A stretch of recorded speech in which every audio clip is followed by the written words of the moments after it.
Yo, Joey Moss with Bad Boy Gaming. Thanks for tuning in, everyone. Lotus Field has given purpose and meaning to Bloodsun. I know there's been some purpose for Bloodsun or some use out there before, but nothing like this, which is probably going to drive up the price of Bloodsun a little bit, depending, of course, how impactful this little Treachery Rue is. But Lotus Field over here is new from Core Set 2020. It's got hexproof, which is cool. Different for a land. You don't see that too often. It enters the battlefield tapped, so that is a downside. But when Lotus Field enters the battlefield, you got to sacrifice 2 cards. So, I mean, this could go into one of your land decks that benefit from maybe taking lands and playing them. Crucible of Worlds, for example, from the graveyard. You tap it, add 3 mana of any one color. I know another card that had a similar effect. Black Lotus. I know, it's crazy. These cards are completely different, though, of course. But adding 3 mana of any one color is huge. You do have to sacrifice the 2 lands. However, Bloodsun would negate that effect. It's a 3-drop enchantment from Ixalan Rivals of Ixalan. When Bloodsun enters the battlefield, draw a card. All lands lose all abilities except mana abilities. Whoa. So, I mean, that basically takes off your hexproof. It takes off... It enters the battlefield sacrificing 2 lands. Very, very good. Very powerful. Very good usefulness. Especially if you could trick this out and get it out turn 2. That'd be even better. Definitely got to use some mana ramp, though. But this card is looking pretty hot. Lotus Field, it's probably going to be a nice price tag on it. One of the better rares. Vivian, Nature's Avenger. I'm pretty sure this is like from the Planeswalker deck. I'm not 100%, but I'm like 99% sure. Vivian, Nature's Avenger, there's 5 of these that go over. It's a 6-drop. For +1, put 3 of the +1/+1 counters on up to 1 target creature. That's legit. You get 3 of them. The problem with these Planeswalker cards, and actually some of them do see play outside of the little Planeswalker decks you get, at your game store or your Walmart and Target. But they always have a really high casting cost. The -1 reveal cards from the top of your library until you reveal a creature card. Put that card into your hand and the rest on the bottom of your library in random order. Kind of cool. You can tutor up a little bit. And then -6. I always like seeing their ultimates. Target creature gets +10/+10 and gains trample until end of turn. Pretty cool. Possibly could see some play. We'll see. Chandras Flames Fury. 6-drop. Cool artwork on that. You could almost have 2 middle fingers up in that one. +1, Chandras Flames Fury deals 2 damage to any target. All right, it's a little shocker. -2 deals 4 damage to target creature and 2 damage to that creature's controller. It's legit. It's -8 ultimate. Chandras Flame Fury deals 10 damage to target player and each creature that player controls. Holy smokes. That definitely can end the game right there. Really, really cool, though, because as you notice, it almost like it's leveling up every time. Like, it just gets bigger and better, and just crazy. It's kind of cool how it does that. 2 damage, 4 damage, 10 damage, Sauron Vampire Lord. It's a 6-dropper. +1, up to 1 target creature gets +2/+0 until end of turn. That's -2. Sauron Vampire Lord deals 4 damage to any target. You gain 4 life. It's legit. -8 until end of turn. Each vampire you control gain control of target creature.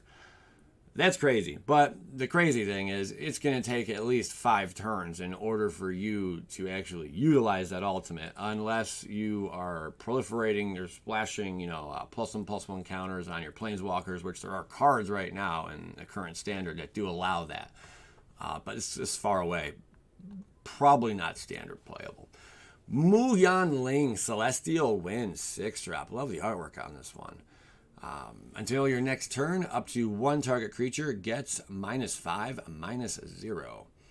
-3, return up to 2 target creatures to their owner's hand. And then -7, creatures you control with flying get +5/+5 until end of turn. You're going to notice there's a lot of flying creatures going on in this standard. In the Core Set 2020, it's going to be powerful. A Johnny Inspiring Leader. I always like a Johnny's artwork. It's a 6-drop. You gain 2 life. Put 2 +1/+1 counters on up to 1 target creature. That's its +2. And then -3. Exile target creature. Its controller gains 2 life. I do like that. It starts with 5 loyalty ability, by the way. -10. Creatures you control gain flying and double strike until end of turn. Powerful! For sure. I like that it +2s, and it starts with 5, so you can get to that, its ultimate a little quicker for sure. I do like that. Omnith Locus of Low Royal. Let's talk about it. All right, MGK. So it was a 4-drop. Now, Omnith has been around before, but not this guy. Legendary creature, Elemental. When Omnith Locus of the Royal enters the battlefield, it deals damage to any target equal to the number of elementals you control. I like it. Whenever a land enters the battlefield under your control, put a +1/+1 counter on target elemental you control. If you control 8 or more lands, draw a card. So where's this going to fit into?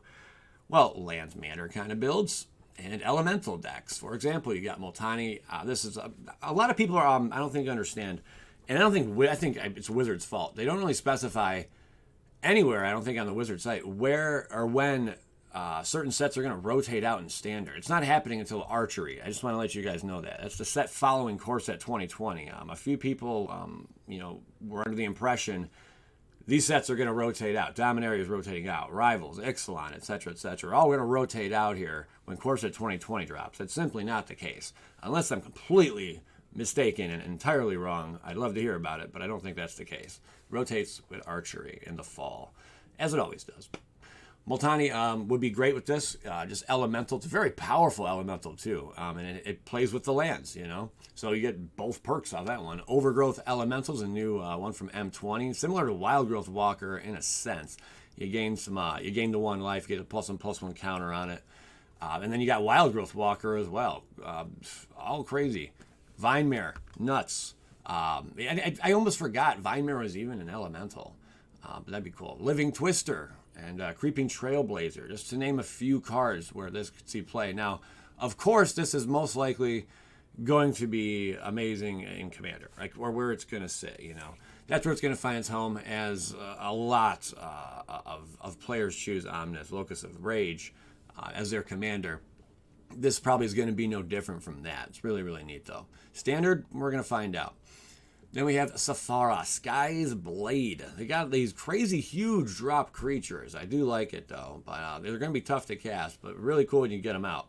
It's a 7/7 for 7.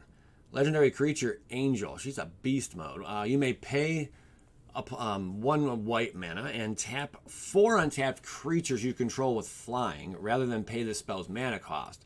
It's got flying and lifelink. Other creatures you control with flying have indestructible. It's a 7/7. That's sweet and all, but I think it's going to be really, really hard for you to cheat this into play.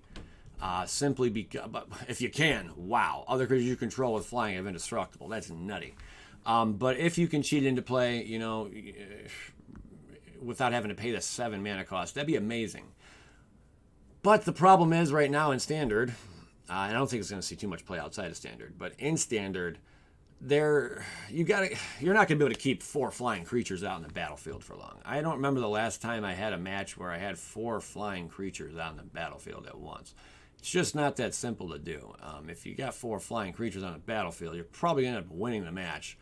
I mean, I'm just saying, that's kind of how it goes usually. And all the board wipes and everything, it's going to be tough, I think, for someone to cast it. Probably going to have to hard cast it. So, I mean, be careful playing with this thing. Next, we got Cavalier of Thorns, Elemental Knight with Reach. It's 5 to bring out. Again, there's one of these knights for each color. Pretty cool. When Cavalier of Thorns enters the battlefield, reveal the top 5 cards of your library. You may put a land card from among them onto the battlefield. Put the rest into your graveyard. When Cavalier of Thorns dies, you may exile it. If you do, put another target card from your graveyard on top of your library. I do think that's pretty neat. I thought I had more on this one. I thought I did have more on this one.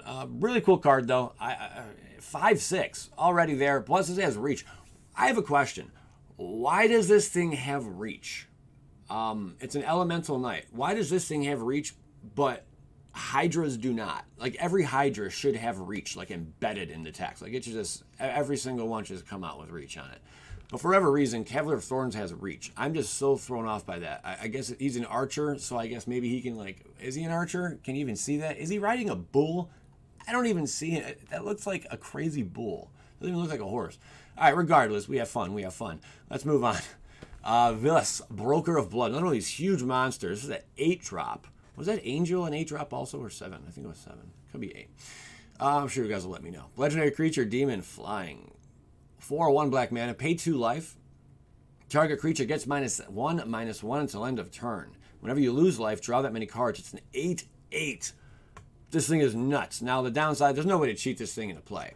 I mean, you can. There are some crazy tricks out there, you know, making all your creatures vampires or something with Sauron, and then just dropping this thing down. But, I mean, you're going to be at like turn 3, turn 4 by the time that even happens, and you have to really synergize and center all your deck around this kind of, that kind of ability. But this is pretty cool, especially in a life gain and drain build. Yeah, you can definitely utilize this, but it might only be like a 1-drop. I mean, you would get stuck with this thing.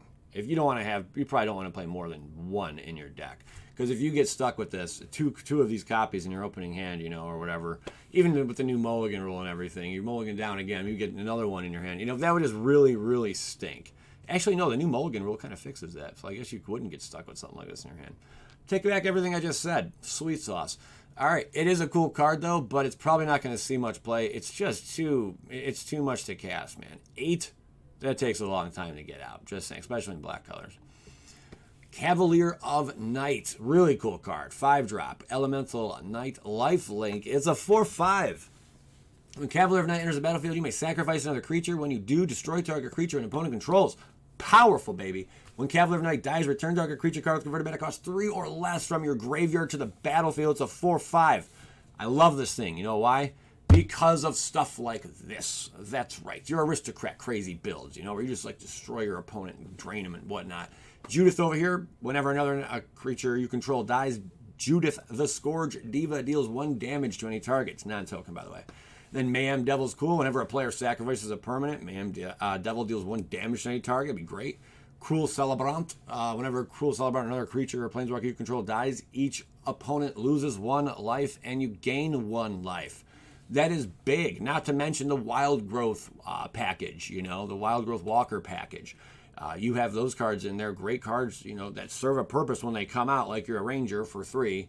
But then what does it do after that, really? It could be a 4/3, or it could be the 3/2, depending on, the draw. But after that, what does it exactly do? It usually just sits there and dies, or something, because it just doesn't have enough toughness. Well, now it's got a good purpose, You can blend it up with this guy, and it's sure to deliver. And you can keep bringing it back and then use the Ranger again, It's really, really cool. I do like that. So get more use out of it, Next up, we got Icon of Ancestry. I didn't go over this one too much, but it's a 3-drop. Enters the battlefield. Choose a creature type. Creatures you control of the chosen type get +1/+1. And then for 3, look at the top 3 cards of your library. You may reveal a creature card of the chosen type from among them and put it into your hand. Put the rest on the bottom of your library in a random order. I like this. It's an Anthem effect. It's a colorless Anthem effect, which is really cool. It could fit in just about any kind of deck, definitely tribal, of course. But yeah, it will see some play. Not the best, but it's not bad. It's a cool card. Steel Overseer, baby. Manifold Key. I told you guys we're going to see a bunch of artifacts coming out. I didn't think we were going to see Steel Overseer, though, from Corset 2020, but this is pretty sweet. So Steel Overseer got the reprints. It's a deuce drop. You tap it, put a +1/+1 counter on each artifact creature you control. Manifold Key over here is a 1-drop. Manifold Key, it is a 1. Tap it, untap another target artifact. Well, if you're trying to go the artifact route, and right now you can, I think a nasty colorless artifact deck is going to be possible in this upcoming meta, if not really competitive with the Karns and everything. It's going to be crazy. But this is a nice little trick. You have your Manifold Key out. It only takes you 1 to bring out, and then 1. Put a +1/+1 count. You can do that twice. Bam. Now you just splashed all your creatures, your artifact creatures, with +1/+1 tokens on them twice. That's nuts. Run a Proliferate in there. We'll see ya. Yeah, it just gets out of control really, really fast. Artifact decks can be nuts. And the other thing, the 3, tap it, target creature can't be blocked this turn. Wow, that is big. I mean, you can even throw this in, one of your Timmy mono green decks. Ramp up, get Galta out. Bam! Sorry, you can't block my Galta. Target creature can't be blocked this turn. Very, very cool. This is probably one of the better uncommons printed in Corset 2020. Shifting Ceratops. 4-drop. This spell can't be countered. Ooh, suck it to blue, baby. Nope. Protection from blue. That's right, blue. For 1-drop, for the greenage, Shifting Ceratops gains your choice of reach, trample, or haste until end of turn. It's a 5/4. that is versatile, my friends. Versatility is great. Having options, you know, having choices, being able to deal with situations is big. But the really cool thing is protection from blue. So this can just be in every green sideboard deck, you know. Kind of like Carnage Tyrant. Sure, maybe. I don't know. But yeah, it's cool. Moving on. Agent of Treachery is a 7-drop. This thing's kind of interesting. When Agent of Treachery enters the battlefield, gain control of target permanent. At the beginning of your end step, if you control 3 or more permanents you don't own, draw 3 cards. I could see this being like maybe a 2 of in a build, and it'll synergize great right now in the meta in a nasty control build that would Entrancing Melody, Mass Manipulation, Jason Genius, Mind Mage. I'm sure there's others out there where you can gain control of not only creatures but of a permanent out there. But yeah, Entrancing Melody, gain control of target creature with converted mana cost X. Wow, that gets a lot of play already. Mass Manipulation is usually like a 2 of in a lot of decks. Gain control of X target creatures and or planeswalkers. And Jace I threw on here for craps and gigs. But it's -9, gain control of up to 3 target creatures. You can just do it just like that. The problem is you have to, you know, proliferate or do something to get his loyalty counters up there, because he starts only at 5. So it would take you a while if you're +1ing every single turn. But nonetheless, really, really cool. Then you got a Johnny's Pridemate. You got Bloodthirsty Aerialist. This is cool because it's just like in a Johnny's Pridemate, but flying in black colors. Just 1 more to cast it. It's a flyer 2/3. Whenever you gain life, put a +1/+1 counter on Bloodthirsty Aerialist. Bada bing. Pridemate's got a friend in standard for a while, and because they just printed it, a Johnny's Pridemate in War of the Spark, guess what? It's here to stay for like another year. So these 2 cards can be a threat. You just throw it in a deck where it's life gain and drain, baby. Take them to Pound Town, especially a life gain. Really, really cool deck. I'm probably going to build something around this. It's going to be nasty, especially for arena events. Dork Love, Leyline of Abundance, 4-drop. This is one of those cards you can cheat into play, or not even cheat into play. Its ability allows you to. If Leyline of Abundance is in your opening hand, you may begin the game with it on the battlefield. And also with the new Mulligan rule, the new Mulligan rule, for you guys that aren't aware, it's in effect, I think, now, or officially like in July, early July. But you can start your hand with you start with 7 cards like any other time you play Magic. But when if you don't like your hand, instead of going down to 6 and scrying, you get to draw 7 cards again. But you have to get rid of 1. You have to, you know, if you just put it back in your library at the bottom, or shuffle your library at the end, you know. But you can pick from those 7 cards, and then if you mulligan again, you go down to 5, and you just do the same thing again. You get to look at 7 cards and choose the 5 you want, which allows for cards like these ley lines to be superb. You know, whenever you tap a creature for mana, add an additional green mana. Mana dorks are going to love this, man. You know, Line of War Elves. You know, there's even a new one that just came out. It's I think it's an uncommon or a common. It's a 0/3 body, and you tap 1. If you have, I think, 4 more creatures, you get to tap or 2. You get 2 mana. I'm sorry. I should have just threw the card up here. It's a lot easier to explain that way. But you would get 2 instead of the 1 mana if you tap it. Pretty cool. For 8, put a +1/+1 counter on each creature you control. Bam! That's really, really sweet. You're going to see Leyline of Abundance probably played a lot in this new standard. Vampire of the Dire Moon. It's a 1-drop. Death Touch and Lifelink. Really sweet. It's a 1-drop with Death Touch and Lifelink. It's a 1/1. We just saw a 1-drop come out in black. I think it only had life. Did it have Lifelink and Death Touch, or just Lifelink? I think just Lifelink. It was that wolf or whatever. But yeah, I just threw Sauron up here because Sauron's amazing. That's about the only reason. But this Vampire definitely is going to be seeing play in the Sauron builds, you know, and whatnot, and Vampire Tribal for sure. I thought this was the end of it. I guess not. Night Pack. That's right. Ambusher. It's a 4-drop. Flash other wolves and werewolves you control. Get +1/+1. Believe it or not, this card's already at $3 on TCG Player. At the beginning of your end step, if you didn't cast a spell this turn, create a 2/2 green wolf creature token. It's a 4/4. Not bad. I mean, yeah, it's going to have to go in the right kind of deck. Maybe a deck that cheats things into play or something, you know. Maybe dumping cards into graveyards and playing them from the graveyard somehow without casting them, you know. I mean, you can do that. It does happen, but you can't play spells exactly. If you want to at least get that benefit of the 2/2 green wolf creature token, which is not bad. It's 4, though. I think it's a bit much, but there is an upside with the flash. You know, you can drop this whenever, and it can just bump your entire team. You know, you can just anthem your entire team, catch your opponent off guard. Pretty cool. So that's the entirety of the spoilers. Yes, it was my birthday yesterday. Sorry I did not make a video. I do apologize to you guys. I was really busy with the misses. Giggity. All day. When we went fishing, we went out to eat. We had a really, really great time. I did promise you guys I'd have a video on my birthday, but I thought it'd be best if I just took the day off and we both enjoyed each other's company. So make sure you say I love you to one of your loved ones today. Let them know you care about them. Spend some time with them, you know. Put the devices down. Hey, right now after this video. Just kidding. Go watch like 20 more of mine. We have fun. We have fun. And also, later on tonight, I will be opening a booster box of Modern Horizons. I'm going to be finishing those out. I think we got like 5 more boxes to go. It's pretty crazy. Appreciate you, ninjas. Thank you for tuning in. Enjoy. Oh, and also, patrons, I will be shipping this weekend. I'm really sorry. It's been a nightmare. I'll be shipping this weekend. That's boxes included. Appreciate you guys tuning in. Please leave a like. Helps out a lot. Just kidding. Don't leave a like. No one cares.